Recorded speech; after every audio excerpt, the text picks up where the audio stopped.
in the dirt. Say it again, man, and that's a reverse. Never rehearse, jumping in first. Call up the nurse, put the beat in the hearse.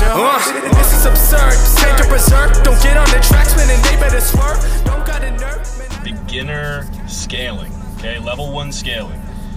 Should you be duplicating ad sets or manipulating budgets, raising budgets? There are tons of theories out there, and ultimately, like, what you gotta realize, this is an undeniable fact that every 8-figure, 9-figure seller that I know, they all agree on this. You really can't screw up a winning product.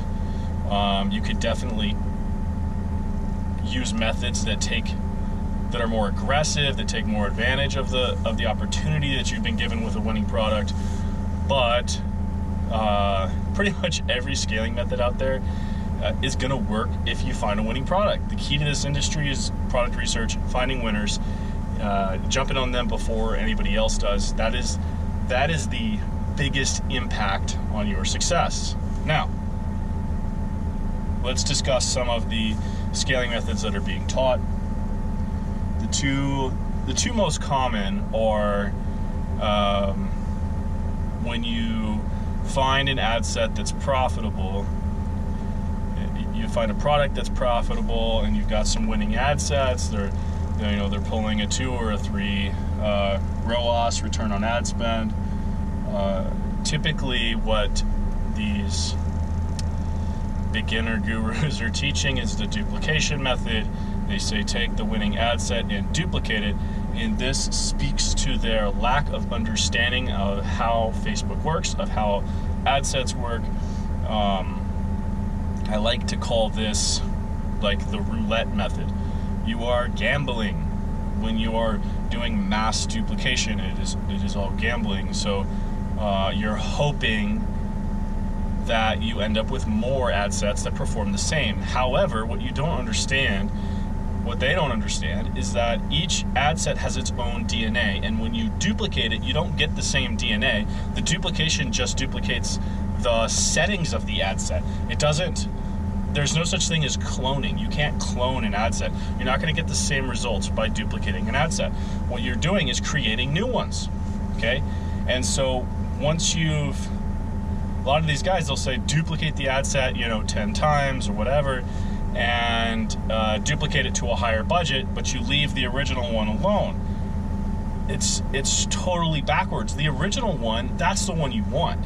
The original one has the DNA that's getting the results, okay? That one is optimized. If that ad set is pulling a really good profit margin, then you want to stick with that ad set, okay? If you start duplicating it, then you're just hoping that you stumble into more ad sets that are profitable. And if you have a true winning product, this is how I define a winning product, the majority of the ad sets are profitable, okay? If you launch 6 ad sets, 4 of them are profitable. That's how you define a winning product. A majority of the data is consistently profitable. That is what a winning product is to me, and it makes it very easy to scale, because the more ad sets you launch, the more you tweak the budgets, the more things that you do, the more money you make. That's just how a winning product behaves. And a lot of these guys get you stuck into this mindset of duplication, like hoping that you can turn this product into a winner, because they'll say, okay, you launch 10 ad sets, 2 of them are profitable, take those 2, duplicate them 10 times, and what ends up happening is you get the same results. You end up getting 20% of your ad sets profitable, and the other ones are negative, and you end up burning a bunch of cash. You can't force a losing product to be profitable. You can't force a loser to become a winner. They're either winners or they're not, and you can determine this very simply during the testing phase. So back to the beginner level scaling, I wholeheartedly disagree with the duplication method. However, if it's a winning product, you're still going to make money. It's still going to work. I just don't think it's the optimal way to handle the product. I think that raising budgets is the optimal way, because once you've already found these ad sets that are profitable, that are performing well from the beginning, you don't want to let them go. You want to take full advantage of them. You want to explore how high they can scale. And so typically, now, The next most common scaling method that people teach is raising budgets, but they do so on like a 30%, 40% basis. So they'll say, if you launched it at $20, raise it to $25, or raise it, something like that. And you're doing that every 48 hours. It's so slow. I can't stand that.